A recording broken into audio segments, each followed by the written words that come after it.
ప్రధాని నరేంద్ర మోదీ ఇటలీలో పర్యటిస్తున్నారు. ఇవాళ ఆయన G7 సదస్సుకు హాజరు కానున్నారు. ఈ సదస్సులో ఆర్టిఫిషియల్ ఇంటెలిజెన్స్, ఎనర్జీ, ఆఫ్రికా ప్రాంతాల్లోని భారత్ దృష్టి పెడుతుందన్నారు ప్రధాని మోదీ. ఇటలీ ప్రధాని జార్జియా మెలోని ఆహ్వానించడంతో G7 సమ్మిట్లో పాల్గొంటున్నానని చెప్పారు.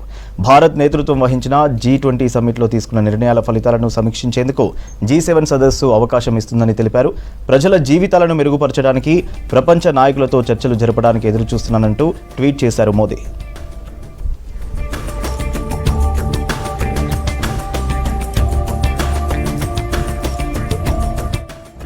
G7 సదస్సు ఇటలీ అపులియాలోని బోర్గో ఎగ్నాజియా లగ్జరీ రిసార్ట్లో G7 సదస్సు నిన్న ప్రారంభమైంది. 3 రోజుల పాటు జరుగుతున్న సదస్సులో సభ్య దేశాలైన America, England, Canada, Germany, Italy, Japan, France పాల్గొంటున్నాయి.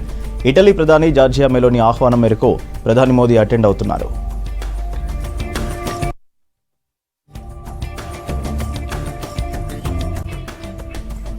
ప్రధాని మోదీ ఇటలీ ప్రధాని జార్జియా మెలోనితో చర్చలు జరపనున్నారు. 2 దేశాల మధ్య వ్యూహాత్మక భాగస్వామ్యం పటిష్టం చేయడంపై దృష్టి పెడతారన్నారు అధికారులు.